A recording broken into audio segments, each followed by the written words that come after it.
los bendiga, hermanos. Bienvenidos a Leamos la Biblia en un año. Vamos a empezar un nuevo libro, el libro de Esdras. Es un libro pequeño, solo tiene 10 capítulos y el día de hoy vamos a leer 4. Y también vamos a leer la introducción. Dice así: el libro de Esdras pertenece a lo mismo que Crónicas y Nehemías, a la tradición sacerdotal. Fue escrito cuando los judíos regresaron del exilio en Babilonia, muchos años después de la destrucción de Jerusalén y del templo de Salomón.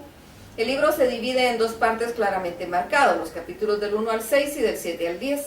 Estas dos secciones hablan en primer lugar de los dos grupos que regresaron a Babilonia.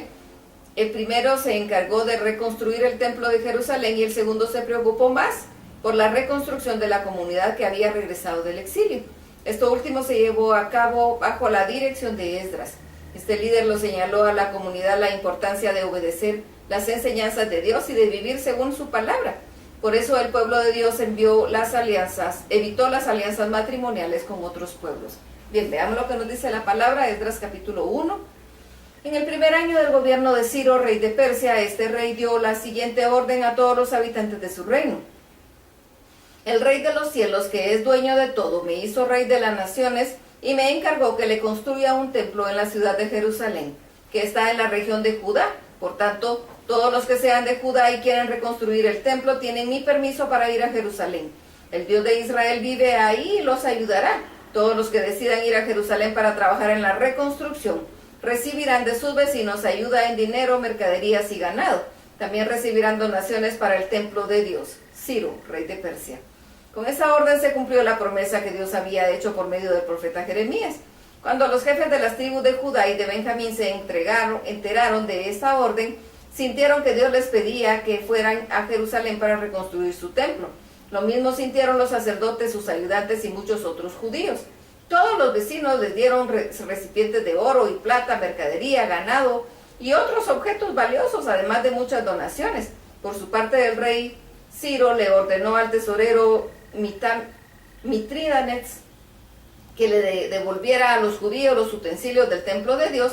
Estos utensilios los habían sacado del templo de Jerusalén. El rey Nabucodonosor y los había llevado al templo de sus dioses.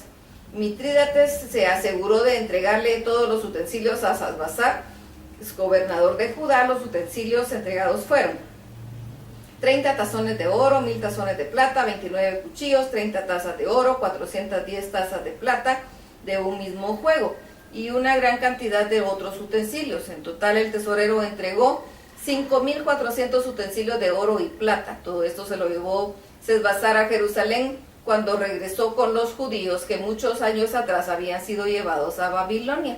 Esdras capítulo 2.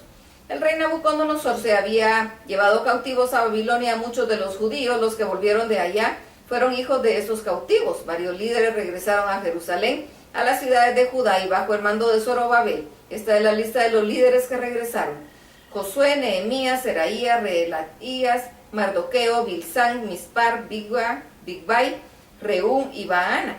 Los otros judíos que volvieron fueron los siguientes: de la familia de Paros, de los 2.672 personas; de la familia de Cefatías, 372 personas; de la familia de Ará, 775 personas; de la familia de Paán Moab, que descendía de Josué y Joab, 2.812 personas; de la familia de Elam, 1.254 personas; de la familia de Satud, 945 personas; de la familia de Sacal, 760 personas; de la familia de Binui, 642 personas; de la familia de Bebai, 623 personas; de la familia de Asdad, 1.222 personas; de la familia de Adinocam, 676 personas; de la familia de Bigvai, 2.056 personas; de la familia de Adin, 454 personas; de la familia de Ezequías, 98 personas; de la familia de Besai, 323 personas; de la familia de Corá, 112 personas; de la familia de Asum, 223 personas; de la familia de Gibar, 95 personas.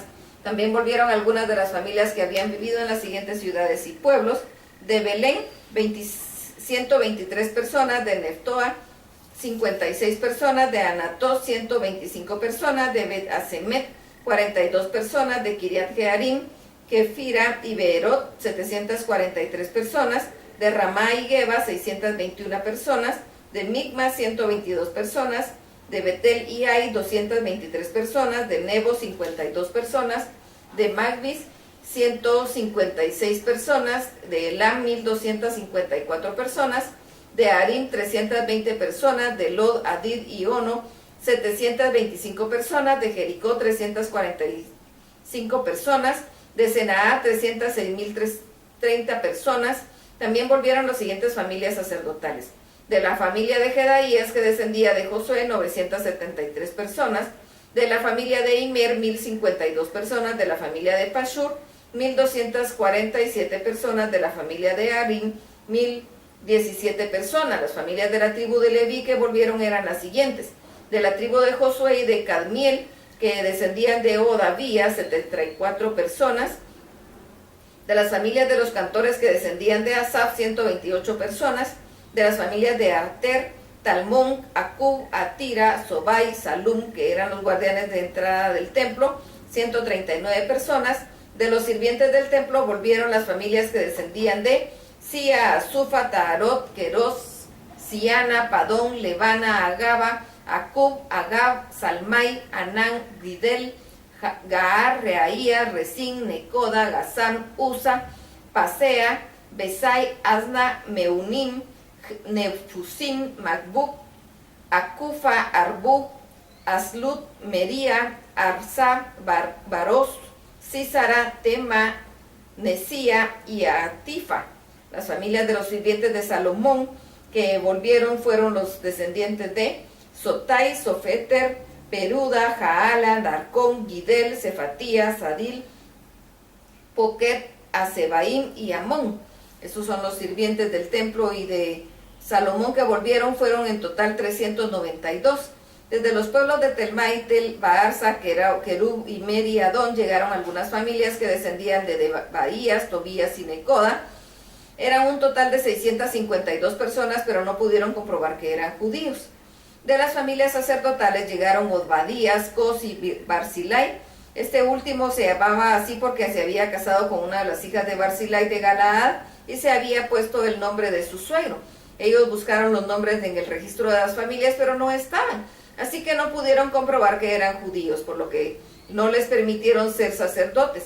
El gobernador no les permitió comer de los alimentos ofrecidos a Dios, mientras un sacerdote no consultara el Urim y el Tumim, los de las dos piedritas usadas para conocer la voluntad de Dios. En total se habían reunido 42.360 personas, además de sus esclavos y esclavas, que suman 7.337 personas. También había 200 cantores, cantoras. También traían los siguientes animales: 736 caballos, 245 mulas, 435 camellos y 6.720 burros.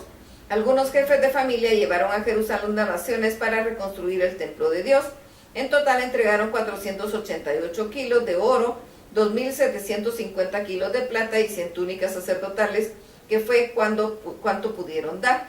Los sacerdotes, sus ayudantes y algunos otros judíos se quedaron a vivir en Jerusalén, pero los cantores, los guardianes, los sirvientes del templo y los demás judíos se fueron a vivir a sus propios pueblos. Esdras capítulo 3. En el mes de Etanim los judíos ya se habían instalado en sus pueblos, así que fueron a reunirse en Jerusalén. Entonces el sacerdote Josué, hijo de Josadac, y los demás sacerdotes comenzaron a construir el altar de Dios junto con Zorobabel, hijo de Salatiel, y sus parientes. Hicieron esto para poder ofrecer ahí las ofrendas para el perdón de los pecados, de acuerdo con las instrucciones que Moisés había dado. A pesar de que tenían miedo de la gente que vivía en ese lugar, colocaron el altar donde había estado antes. Presentaron a Dios ofrendas por la mañana y por la tarde.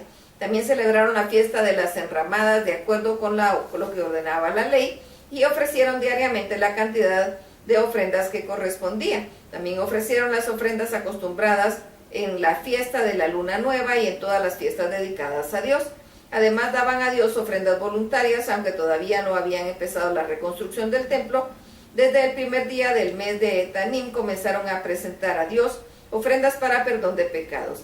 Después le pidieron permiso al rey Ciro para que los habitantes de Tiro y de Sidón cargaran los barcos con madera de cedro del Líbano y la llevaran hasta el puerto de Jope. A esta gente le pagaron la comida, bebida y aceite, y los albañiles y carpinteros les dieron el dinero necesario para comenzar su trabajo. Zorobabel y el sacerdote Josué comenzaron la reconstrucción del templo de Dios 1 año y 2 meses después de haber llegado a Jerusalén. Los ayudaron los sacerdotes, sus ayudantes y todos los judíos que habían regresado a Jerusalén. Y para dirigir los trabajos eligieron a hombres de la tribu de Leví mayores de 20 años, así Josué y sus hijos y parientes dirigieron los trabajos de reconstrucción del templo de Dios, con la ayuda de Cadmiel y sus hijos, que eran de la familia de Odavías. También los ayudaron los de la familia de Enadad. Cuando los constructores colocaron los cimientos del templo de Dios, los sacerdotes se pusieron de pie y alabaron a Dios con trompetas. Llevaban puestas las túnicas sacerdotales, también los descendientes de Leví, de la familia de Asaf que estaban con ellos, alabaron a Dios haciendo sonar sus platillos. Según lo que años atrás había ordenado el rey David, al ver que se había comenzado a reconstruir el templo, todo el pueblo gritaba de alegría y alababa a Dios. Los gritos de alegría se mezclaban con el llanto de la gente desde lejos. Se escuchaba el alboroto. Unos cantaban alabanzas y daban gracias a Dios y otros decían, Dios es bueno, Él nunca deja de amarnos. Muchos sacerdotes, sus ayudantes y jefes de familia lloraban en voz alta pues ya eran ancianos y habían conocido el primer templo. Esdras capítulo 4. Los enemigos de los judíos se dieron cuenta de que estos habían regresado del exilio en Babilonia y estaban reconstruyendo el templo de su Dios, así que fueron a ver a Zorobabel y a los jefes de los judíos y les dijeron, déjennos ayudarlos a reconstruir el templo de Dios, nosotros adoramos al mismo Dios que ustedes. Desde que el rey Esaradón de Asiria nos trajo a vivir aquí, hemos estado presentando ofrendas a Dios. Pero Zorobabel, Josué y los otros jefes judíos contestaron, no podemos aceptar la ayuda de ustedes, solo nosotros podemos reconstruir el templo de nuestro Dios, porque así no lo ordenó el rey Ciro de Persia. Entonces la gente que vivía ahí trataba de desanimar a los judíos y de meterles miedo para que no reconstruyeran el templo. Además les pagaron a algunos asistentes del gobierno para que no los dejaran continuar con la reconstrucción. Esto sucedió durante los reinados de Ciro y Darío, reyes de Persia. Cuando comenzó a reinar Asuero, el nuevo rey de Persia, los enemigos de los judíos le presentaron una acusación contra ellos. Tiempo después hubo otro rey llamado Artajerjes. Al principio de su reinado, Bislam, Mitrídates, Tebeel y sus demás compañeros le escribieron una carta en arameo que fue traducida al persa. El comandante Reún y el secretario Ramsai también le escribieron al rey Artajerjes una carta en contra de los judíos. La firmaron los gobernantes y los jueces y los consejeros de Persia, Erec, Babilonia y Susa. También la firmaron los asistentes de las naciones que habían sido expulsadas de los territorios por el famoso y gran rey Aspanar. Estas naciones ahora vivían en las ciudades de Samaria y en el resto de la provincia al oeste del río Éufrates. La carta decía, reciba usted, gran rey Artajerjes, un saludo de nosotros, sus servidores. Queremos informarle que los judíos que salieron de Babilonia y volvieron a Jerusalén están reconstruyendo esta ciudad rebelde y malvada. Ya han comenzado a reparar los cimientos y a levantar los muros de protección. También le hacemos saber que cuando ellos terminen de reparar esos muros y la ciudad se esté reconstruida, no van a querer pagar ninguna clase de impuestos y el tesoro de su reino sufrirá pérdidas. Nosotros estamos al servicio de su majestad y no podemos permitir que lo ofendan de esa manera. Por eso le enviamos esta información para que usted mande a revisar los archivos del palacio. Ahí encontrará que esa ciudad es rebelde y peligrosa para los reyes y sus provincias. Comprobará que ya en otros tiempos se había organizado en ella rebeliones y que por eso fue destruida. Queremos que su majestad sepa que si se reconstruye esta ciudad y se terminan de reparar sus muros, usted ya no tendrá dominio sobre la provincia que está al oeste del río Éufrates. El rey les envió esta respuesta. Saludos del rey, al comandante Reum, al secretario Simsai y a todos los compañeros que viven en Samaria y el resto de la provincia al oeste del río Éufrates. He leído la traducción de la carta que ustedes me enviaron y ordené que se hiciera una investigación. Hemos encontrado que esa ciudad ya se había rebelado antes contra otros reyes y que ella siempre ha habido alborotos. También se comprobó que hubo en Jerusalén reyes poderosos que dominaron en la provincia al oeste del río Éufrates, a quienes se les pagaba toda clase de impuestos. Por lo tanto, ordeno detener la reconstrucción de la ciudad hasta que reciban órdenes mías. Hagan cumplir esta orden enseguida para que no se perjudique más al reino. Tan pronto como Reún, el secretario Simsai y sus compañeros leyeron la carta del rey Artajerjes, fueron rápidamente a Jerusalén y obligaron a los judíos a detener los trabajos. Así que la reconstrucción del templo de Dios quedó suspendida hasta el segundo año del reinado de Darío, rey de Persia. Hasta aquí la lectura. Dios los bendiga.